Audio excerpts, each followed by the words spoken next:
Langit merah senja membentang di atas kota Jakarta, seolah ikut meratapi hidup seorang anak bernama Aksa.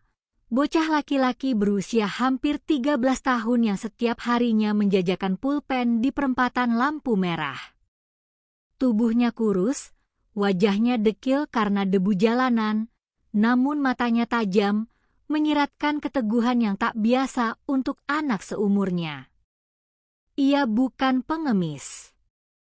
Ia berdiri tegak di trotoar, berseragam sekolah yang lusuh, menjajakan dagangan dengan sopan dan suara lembut. Pulpen 1000 saja, Kak, buat nulis, buat mimpi. Aksa adalah anak yatim.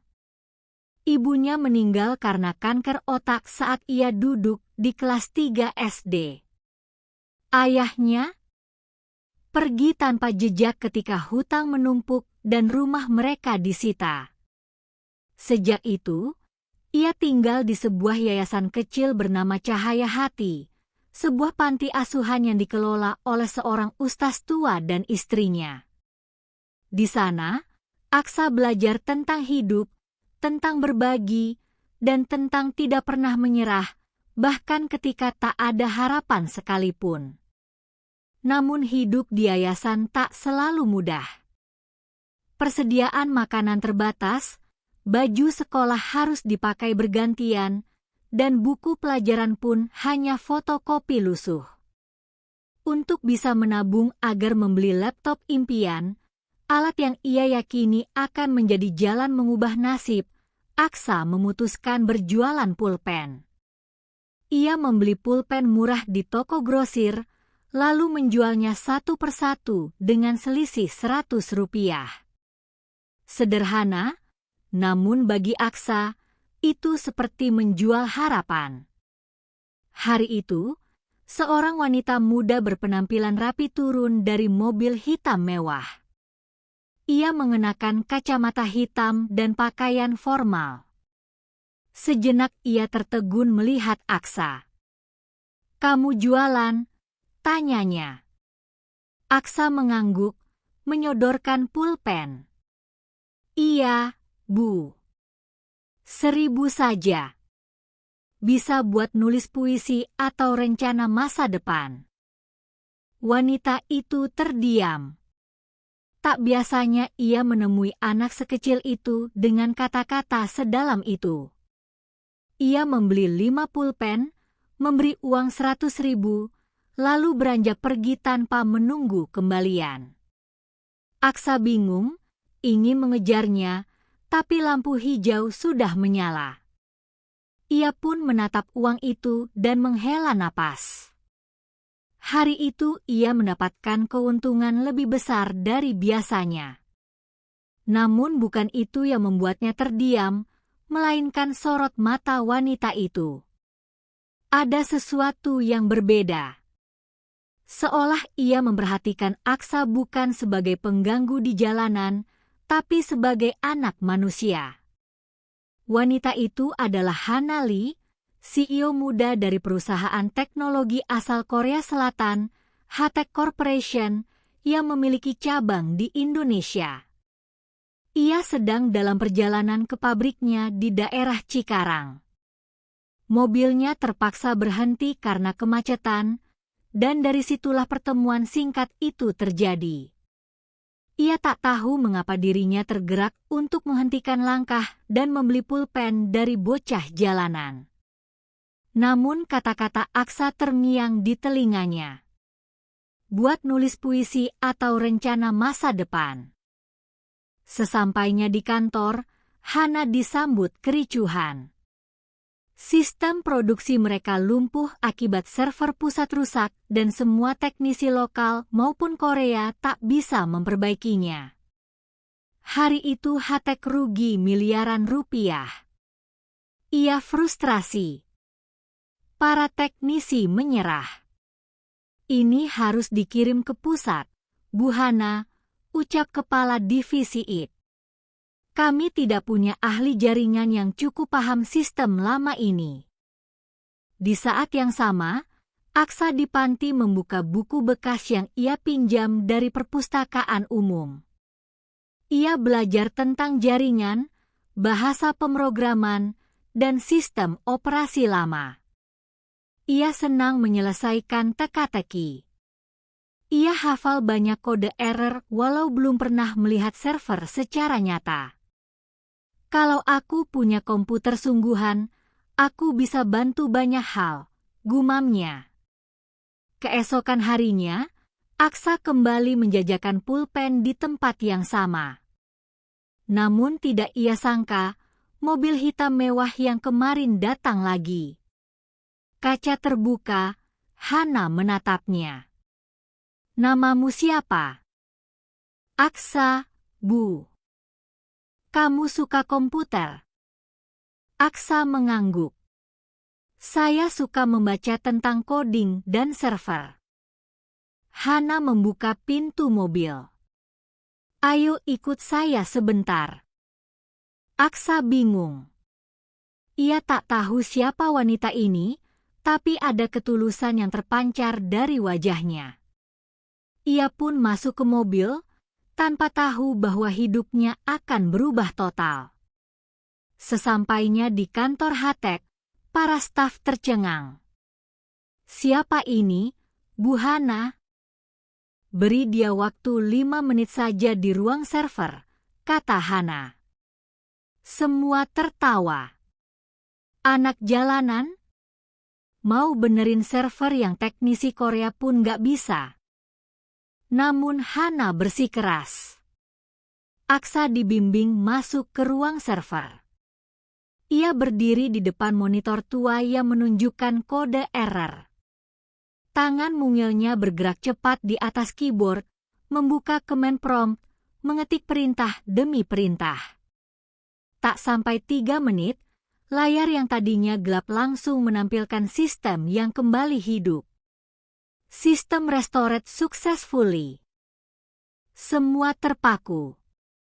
Seorang teknisi berbisik, gila, dia ngerti sistem lawas DOS yang kita nggak pernah sentuh lagi. Hana mendekat. Kamu tahu apa yang kamu lakukan? Aksa mengangguk. Saya baca di buku perpustakaan. Ada yang mirip dengan ini. Ini error interrupt 13H. Suasana sunyi. Hari itu, seorang anak yatim yang dianggap remeh membalikkan segalanya. Ia bukan hanya menyelamatkan sistem, tapi membuka mata semua orang bahwa kecerdasan sejati tak mengenal status sosial. Hana menatap Aksa dengan mata berkaca. Dalam hati ia tahu, bocah ini adalah anugerah. Dan ia tak akan membiarkan dunia melewatkan bakat sebesar ini begitu saja.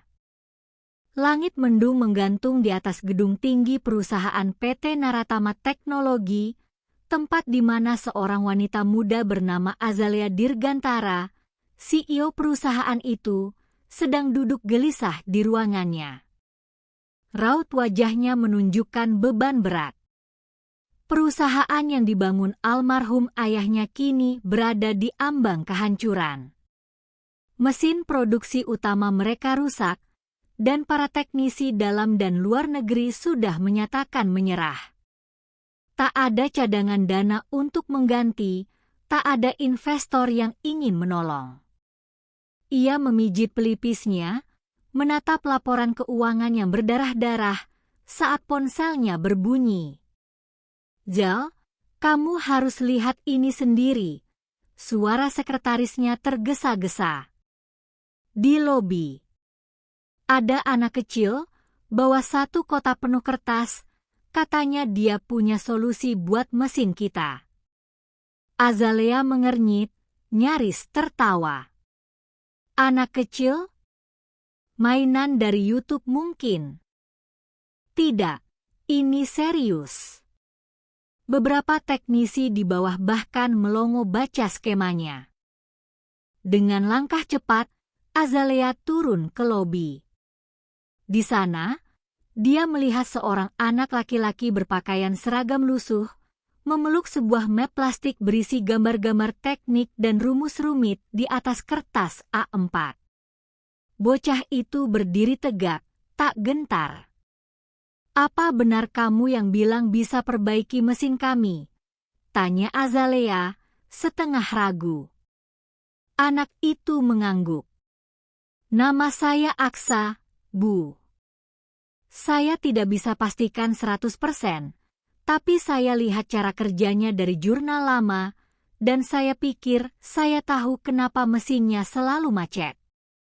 Para staf dan teknisi mengerumuni, sebagian masih skeptis, namun tak bisa menyembunyikan ketertarikan. Aksa mulai membuka gambarnya, menjelaskan titik-titik tekanan udara yang salah, aliran arus listrik yang tidak stabil, dan kesalahan posisi sensor otomatis yang menyebabkan overheating. Ini masuk akal, gumam salah satu teknisi senior, Pak Darman. "Tapi, dari mana kamu tahu semua ini?" "Saya baca di perpustakaan. Lalu saya gabungkan dengan desain lama mesin Jepang tahun 90-an. Azalea menatap bocah itu dengan rasa tidak percaya. Anak seusia itu bisa berbicara soal sirkuit, tekanan hidrolik, bahkan memahami error sistem digital generasi terbaru? "Boleh saya coba langsung, Bu?" Aksa menatapnya lurus. Azalea mengangguk. "Kalau memang kamu tahu cara memperbaikinya, aku akan beri kamu kesempatan." Beberapa menit kemudian, Aksa dibawa masuk ke ruang produksi. Semua orang mengawasi. Tangannya kecil, namun cekatan. Ia membuka panel utama, menyambungkan ulang kabel, memindahkan modul sensor ke posisi yang tak terduga, lalu mengetik ulang beberapa kode sistem dari laptop teknisi. 1, 2, 3. Dalam waktu kurang dari 3 menit, mesin yang sebelumnya mati total, kembali menyala perlahan, lalu beroperasi dengan suara mulus. Semua orang terdiam. Lalu tepuk tangan bergemuruh. Ini mustahil, bisik Pak Darman. Azalea tak bisa berkata-kata. Ia mendekat, menatap Aksa dengan mata berkaca-kaca. "Kamu, dari mana asalmu?" "Saya tinggal di Yayasan Cahaya Hati, Bu. Di Jatinegara." Azalea mengambil nafas dalam. "Anak yatim. Bukan siapa-siapa. Tidak sekolah di luar negeri. Tidak punya ijazah tinggi. Tapi dialah yang menyelamatkan perusahaannya." Mulai saat itu, hidup Aksa berubah. Dan begitu pula dengan Azalea. Namun ini baru permulaan. Pagi itu, Aksa kembali datang ke gedung megah milik perusahaan Nusantara Corp. Tapi kali ini, dia tak lagi memakai seragam sekolah. Dia mengenakan kemeja putih kebesaran dan celana hitam yang sedikit menggantung. Senyumnya canggung, langkahnya pelan. Tapi matanya tajam menatap ke depan, seakan dia tahu ada perubahan besar menantinya hari ini. CEO wanita itu, Naila, yang sebelumnya hanya menganggap pertemuan kemarin sebagai kebetulan, kini memanggil Aksa secara resmi ke ruang direksi. Semua direksi sudah hadir. Para teknisi dan analis profesional dari luar negeri duduk di deretan kursi kaca. Mereka semua masih gagal memecahkan masalah utama sistem keuangan perusahaan, program prediksi investasi jangka panjang yang rusak sejak 2 bulan lalu. "Anak ini, yang kemarin kamu bilang memecahkan skrip?" tanya salah satu direktur senior, ragu. Naila mengangguk pelan. Berikan dia kesempatan, hanya 5 menit saja, ucap Naila tegas. Seorang staf IT memberikan laptop utama ke Aksa, yang langsung membuka lembaran coding yang membingungkan itu. Matanya menatap sejenak, kemudian dia mengambil spidol dan menulis di whiteboard. Deretan angka, simbol, rumus, dan pola-pola aneh mulai dia goreskan. Tidak seperti perhitungan yang biasa, rumus Aksa seperti hasil pemikiran yang belum pernah diajarkan di sekolah manapun. Apaan ini? Ini bukan bahasa pemrograman biasa, gumam salah satu teknisi Korea yang melihat. Aksa tersenyum, lalu menjelaskan dengan kalimat sederhana, ini algoritma prediksi dinamis. Saya pelajari dari menonton video analisa keuangan saat jualan pulpen di lampu merah. Kalau sistem kalian tetap pakai pola lama, dia tidak bisa menyesuaikan inflasi dan perilaku pasar. Harusnya begini. Dia lalu mengetik cepat, mengubah beberapa variabel, dan merangkai ulang seluruh fondasi program. Hanya dalam waktu tidak lebih dari 12 menit, sistem kembali hidup. Grafik naik turun yang sebelumnya beku, kini menunjukkan aliran prediksi real-time yang akurat. Bahkan lebih akurat dari versi sebelumnya. Ini gila. Siapa kamu sebenarnya? Kata salah satu kepala analis Korea yang berdiri kaget. Semua teknisi hanya bisa menatap dengan mata terbelalak. Anak kecil yang dianggap tak tahu apa-apa, ternyata memiliki kecerdasan tak terduga. Naila menatap Aksa dengan mata berkaca-kaca. Dia tidak tahu harus berkata apa.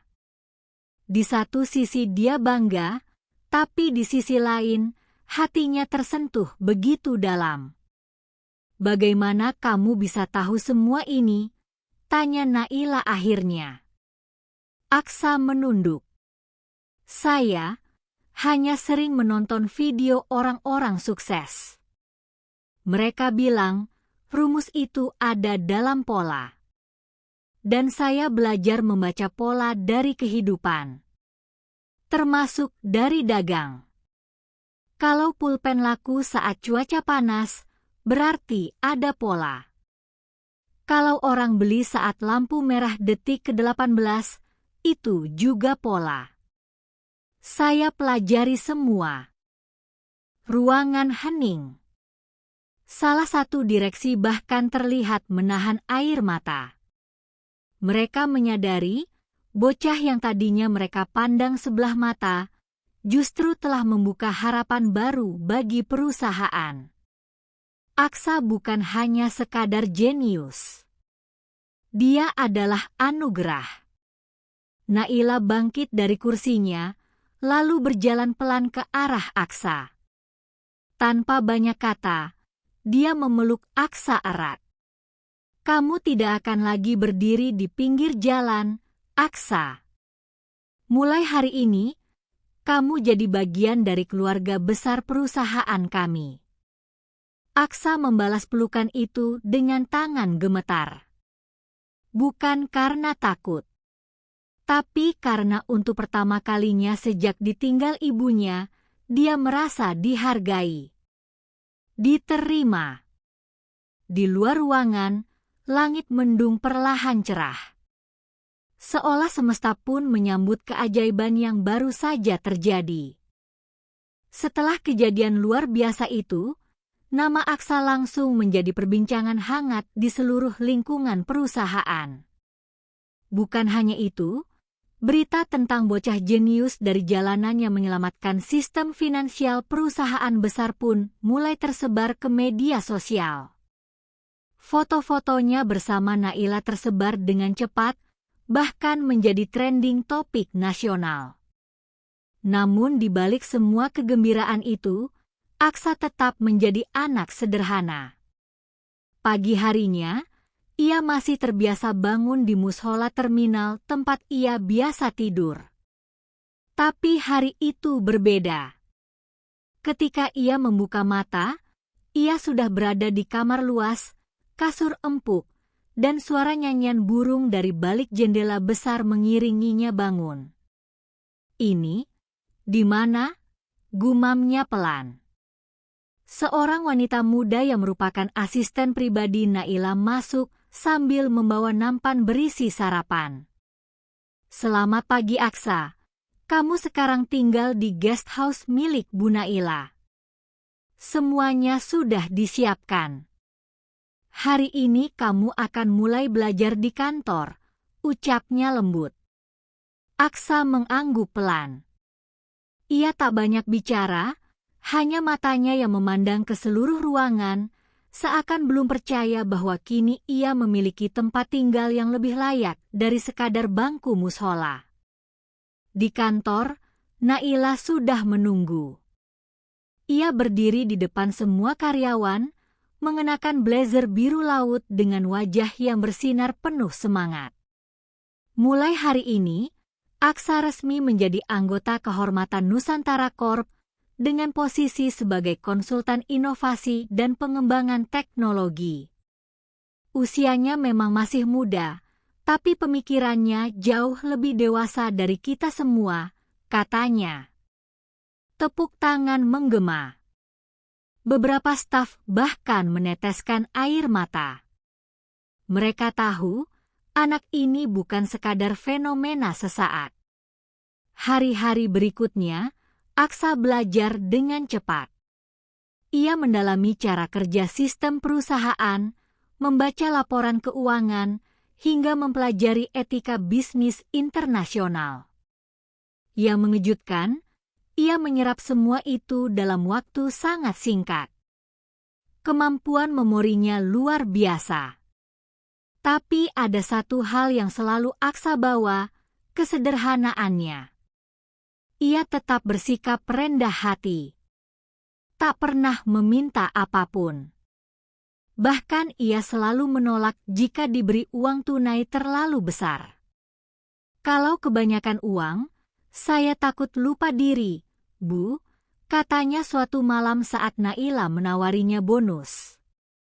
Ucapan itu membuat Naila terdiam cukup lama. Ia merasa malu pada dirinya sendiri.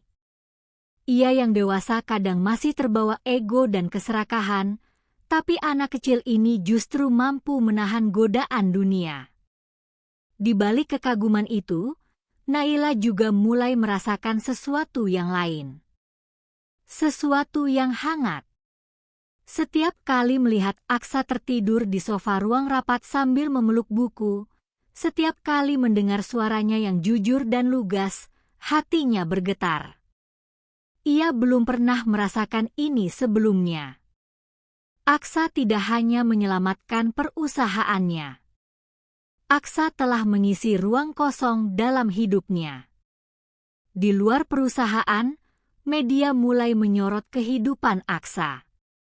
Wartawan berdatangan, influencer ingin mengundangnya podcast, bahkan beberapa pengusaha luar negeri menawari beasiswa ke luar negeri. Tapi Aksa menolak. "Saya belum selesai bantu perusahaan ini." "Belum selesai bantu Bu Naila," jawabnya tegas.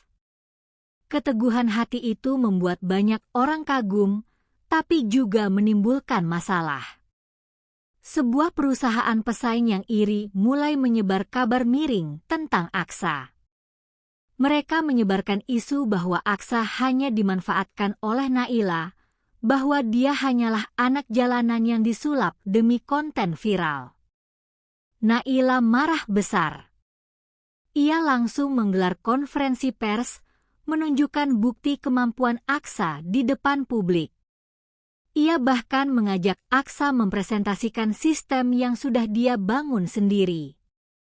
Dan di hari itulah semua orang melihat kebenarannya. Aksa berdiri di panggung besar. Ia tidak mengenakan jas mewah. Hanya kemeja putih sederhana. Tapi saat ia mulai bicara, seluruh ruangan terdiam.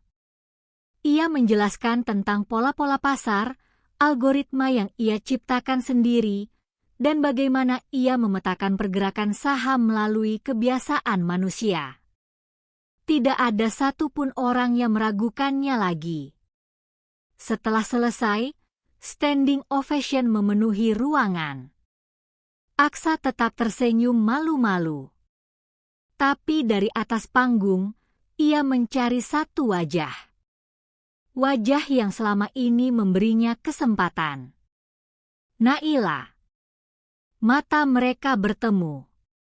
Dan untuk pertama kalinya, Naila mengangguk sambil menahan air mata. Ia tahu, anak ini bukan hanya jenius, tapi juga tulus. Sejak hari itu, tak ada lagi yang meremehkan Aksa. Tapi justru di saat semua orang memujanya, Aksa mulai menyimpan luka lama yang selama ini ia kubur dalam diam. Luka tentang ibunya. Tentang malam ketika ibunya dibawa pergi oleh orang-orang berjas hitam karena utang yang tak bisa dibayar. Tentang janji yang belum pernah ia tepati. Dan diam-diam, ia mulai mencari tahu siapa sebenarnya orang-orang yang menghancurkan hidup ibunya dulu. Aksa mulai sering menyendiri.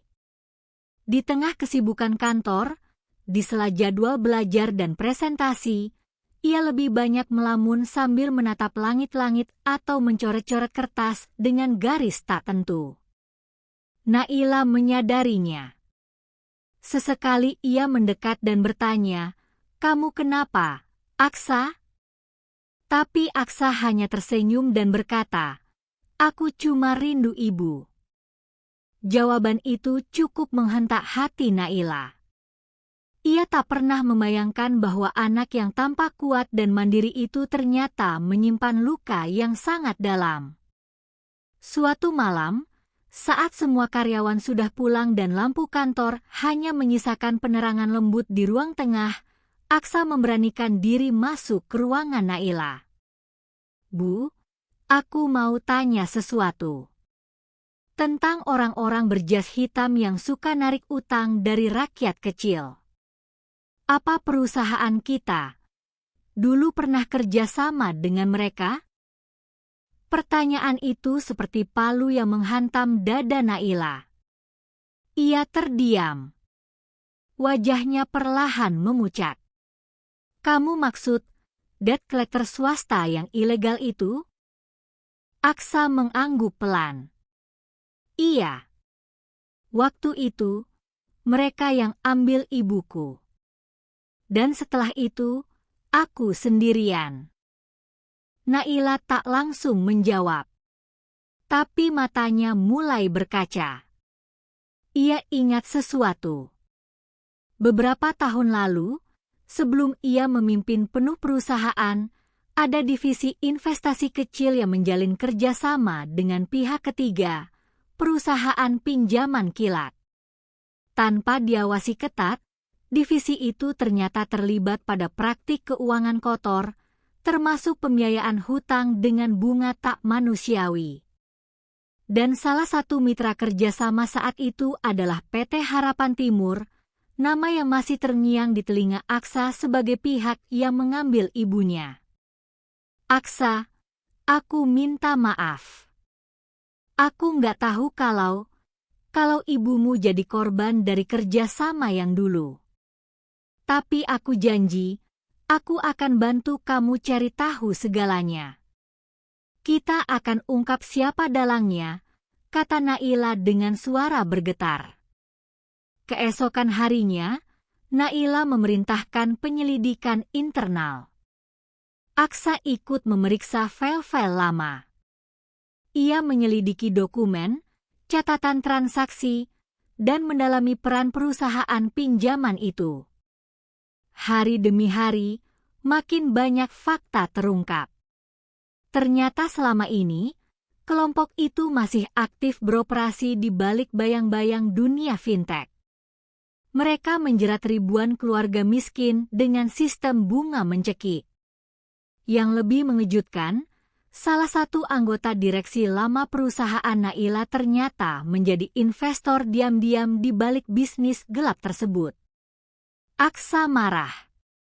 Tapi ia tidak gegabah. Ia tahu, semua harus dibuktikan secara hukum. Ia merancang strategi. Bersama Naila dan satu tim hukum, mereka mengatur investigasi terbuka, menghubungi pihak kepolisian, dan melibatkan media. Namun malam sebelum dokumen itu dirilis ke publik, seseorang menyusup ke kantor. File-file penting di ruang data diretas. Sistem keuangan perusahaan kembali diganggu. Kali ini, dengan ancaman pemerasan. Aksa terbangun dini hari karena suara sirene alarm kantor. Ia berlari ke pusat kontrol dan langsung menyadari ada anomali dalam sistem. Tapi ia sudah tahu caranya. Dalam waktu 2 jam, ia berhasil memulihkan 80% data dan mengunci sisanya agar tidak bisa dicuri. Saat itu, Naila datang dengan wajah panik. Tapi begitu melihat Aksa duduk tenang di depan layar komputer, matanya berkaca. Kamu luar biasa, Nak. Aksa hanya tersenyum tipis. Aku cuma nggak mau kehilangan lagi, Bu. Dulu aku kehilangan ibu karena sistem ini. Sekarang aku lindungi kamu. Perusahaan ini, semua orang baik yang pernah nolong aku. Besok paginya, dokumen investigasi berhasil dirilis. Media-media besar meliput. Nama Aksa kembali viral, tapi kali ini bukan karena kejeniusannya, melainkan keberaniannya mengungkap sindikat kejahatan keuangan yang sudah puluhan tahun beroperasi. Polisi menangkap beberapa tersangka, termasuk orang yang diketahui terakhir membawa ibu Aksa, seorang lelaki paruh baya dengan jas mahal, mantan eksekutif di Nusantara Corp. Di ruang interogasi, Aksa akhirnya melihat wajah orang itu.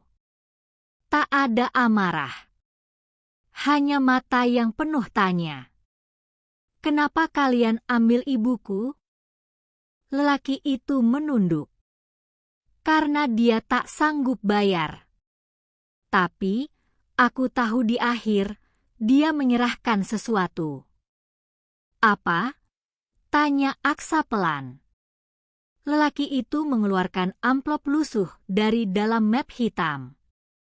Ini, dia titipkan padaku. Katanya untuk anaknya, suatu hari nanti. Dengan tangan gemetar, Aksa membuka amplop itu. Isinya hanya 1 lembar kertas. Tulisan tangan ibunya. Aksa, kalau kamu baca surat ini, berarti kamu sudah cukup kuat. Jangan benci dunia, Nak. Jadilah cahaya di tengah gelap. Dan jangan lupa maafkan ibu. Aku mencintaimu selalu. Air mata Aksa tumpah. Untuk pertama kalinya sejak kecil, ia merasa didekap oleh ibunya meski hanya lewat tulisan. Naila yang ikut menyaksikan dari balik kaca, tak kuasa menahan air matanya. Ia tahu, mulai hari itu, hidup Aksa tidak akan pernah sama lagi. Anak lampu merah itu telah menjadi simbol perubahan. Tapi di ujung semua itu, satu kejutan besar menanti Aksa. Karena dari dokumen rahasia yang tersisa, ditemukan satu nama pemegang saham perusahaan pinjaman itu yang tidak terduga, ayah kandungnya. Langit pagi itu begitu cerah saat CEO Maya berdiri di balkon lantai tertinggi perusahaannya yang kini telah kembali bangkit. Di tangannya sebuah laporan tahunan yang baru saja ditandatangani. Angka-angka di dalamnya membuat matanya berkaca-kaca. Perusahaan yang hampir bangkrut setahun lalu, kini tumbuh 300% dalam valuasi. Semua berkat satu nama, Dava. Anak yatim sederhana yang pernah dianggap sebelah mata, kini menjadi otak di balik transformasi ekonomi terbesar dalam sejarah perusahaan teknologi tersebut. Maya memandang jauh ke arah pelataran kantor, di mana Dava tengah berbicara santai dengan tim riset dan beberapa teknisi. Sederhana, bersahaja, dan tetap rendah hati. Tidak ada sedikit pun kesan sombong dari anak itu, meski sekarang namanya telah dikenal di berbagai media, bahkan hingga luar negeri. Maya turun, berjalan mendekatinya, dan mengulurkan tangan. "Kamu tahu, Dava," ucap Maya dengan suara yang lembut namun penuh penghargaan. "Kau bukan cuma menyelamatkan perusahaanku. Kau menyelamatkan ratusan karyawan yang punya keluarga untuk diberi makan. Kau menyelamatkan nama baik ayahku yang membangun ini dari nol. Dan kau menyelamatkan aku dari keputusasaan." Dava tersenyum, mengangguk pelan. "Saya cuma ingin melakukan yang terbaik, Bu. Karena saya tahu rasanya kehilangan segalanya. Saya nggak mau orang lain ngerasain hal yang sama." Kata-katanya sederhana, tapi menyentuh setiap jiwa yang mendengarnya. Tidak sedikit pegawai yang ikut menitikkan air mata hari itu. Bahkan Maya, yang biasanya tegas dan rasional, memeluk Dava erat seolah memeluk bagian dari hidupnya yang sempat hilang. Sejak hari itu, nama Dava menjadi simbol harapan. Ia diundang ke berbagai seminar, diangkat menjadi direktur inovasi termuda dalam sejarah perusahaan. Tapi yang paling menyentuh hati Maya adalah satu hal kecil yang dilakukan Dava. Ia kembali ke panti asuhan tempat ia dibesarkan dan membangun ulang tempat itu menjadi pusat pendidikan teknologi gratis untuk anak-anak yatim lainnya. Di hadapan ratusan anak, Dava berdiri dan berkata, "Aku pernah menjadi kalian. Dan jika aku bisa berdiri di sini sekarang, itu karena aku percaya bahwa nasib bukan untuk ditangisi, tapi untuk diperjuangkan. Kalian bisa lebih hebat dari aku. Janji." Media pun memberitakan setiap langkahnya. "Anak yatim jenius ubah dunia," tulis salah satu headline. "Dari jalanan ke singgasana CEO," tulis yang lain. Tapi bagi Dava, semua bukan soal ketenaran. Ia hanya ingin mewujudkan pesan terakhir ibunya yang pernah ia dengar saat usia 5 tahun. "Kalau kamu pintar, jangan buat orang takut. Buat mereka punya harapan." Dan kini, harapan itu telah menjelma dalam bentuk nyata. Maya yang dulu penuh tekanan dan rasa gagal, kini menjadi salah satu CEO perempuan paling berpengaruh di Asia. Dan semua itu dimulai dari seorang anak yatim dengan laptop rusak dan secercah mimpi. Di akhir tahun, Maya mengundang semua pegawai dan mengangkat segelas teh sambil berkata, "Mari kita rayakan bukan hanya kesuksesan, tapi orang yang membuat kita percaya bahwa keajaiban bisa datang dari mana saja." Termasuk dari seorang anak yang pernah hanya bisa melihat gedung ini dari pagar luar. Semua berdiri. Dava, yang duduk di barisan tengah, hanya tersenyum dan menunduk pelan. Dalam hatinya ia tahu, kisahnya belum selesai. Karena selama masih ada anak-anak yang bermimpi, tugasnya belum benar-benar usai.